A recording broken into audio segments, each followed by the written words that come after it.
Good morning, everybody. Hey, I'm out here walking out into my favorite spot, one of my most favorite spots on our property. And there it is. Look at that.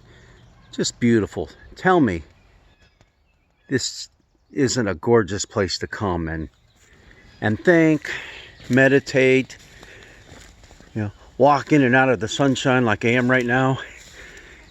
I'm gonna go underneath a big tree here. Yeah, hey, did you ever have to draw straws? Maybe it was something you didn't want to do, but maybe it was something important too, and you have to choose who is going to do what. So, the old thing, you have 4 different lengths of straws, and somebody's holding them up in their hand, so they all look like they're equal, but whoever gets the short straw gets the job. Well, we have something like that happening in the Bible. Only it was the roll of the dice. Who's going to get the job?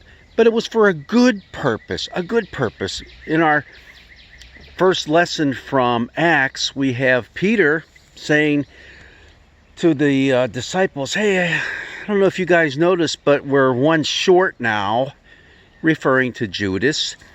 And there's some things spoken about Judas that aren't part of our reading that are kind of difficult to swallow, and we'll talk about those later in reference to our gospel lesson too. But anyhow, we got to replace Judas. So Peter looks around and, he gives good reasons why they have to do it.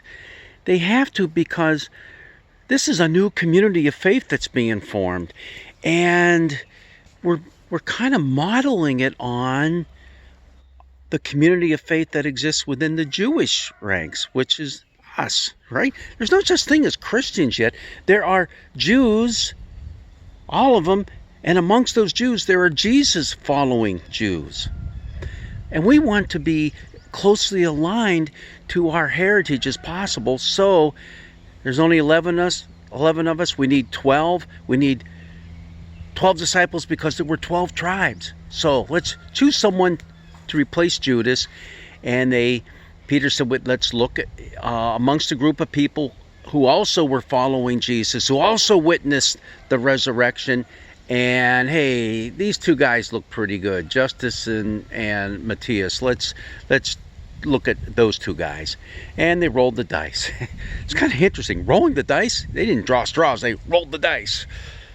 But maybe, just maybe, that's a reference back to the fact that the Roman soldiers rolled dice to see who was going to get Jesus' clothes. They didn't want to have to tear them up to separate the clothing. No, they wanted to keep them whole. So let's roll the dice. Maybe that's Peter's way of saying, hey, we're going to one-up you on this. The witness of Jesus is going out into the world in a way that you just didn't imagine when you were rolling the dice for his clothes. That's something to think about. It's kind of a cool image.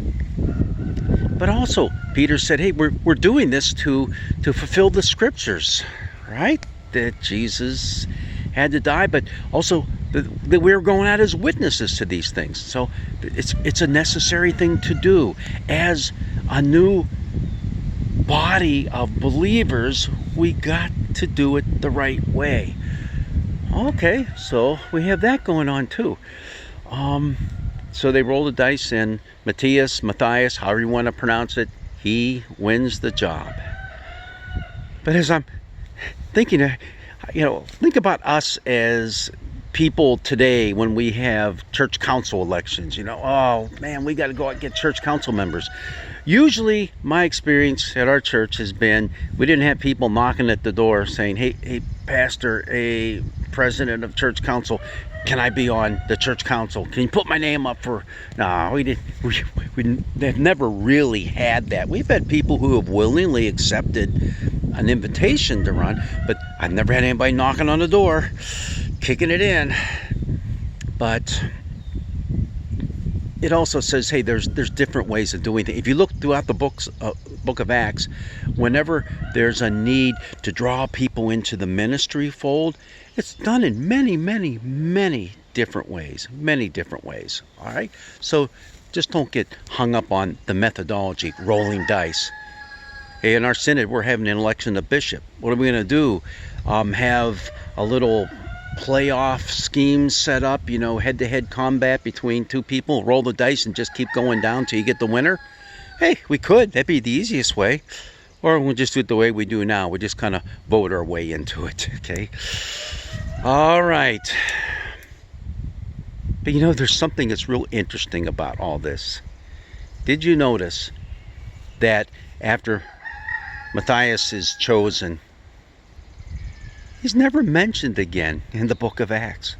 In fact, the mission of the 12 kind of whittles down almost to nothing in the book of Acts. And the book of Acts is all about the early church exploding and taking its witness out into the world. But you notice how it soon begins to go much broader in scope than those original 12 disciples. Oh, we know they did their work. We know that there are extra biblical writings out there and traditions within the church that talk about all these disciples witnessing for Christ and bringing new life to the people around them through that witness. But they kind of disappear. It's almost as if, I read one commentator say, think about it. Matthias disappears, and who is the one that shows up just a little bit later in Acts and takes the bull by the horns and is the one who really, really has influenced our life as Christians, as a church? It's the Apostle Paul. It's Saul, the persecutor of Christians, who now becomes Paul, the one who leads the church in a whole new direction. Isn't that interesting? You know, they rolled the dice. They picked a guy. A little bit later, God chooses another guy. Just a thing to throw out there, because maybe God is just full of surprises.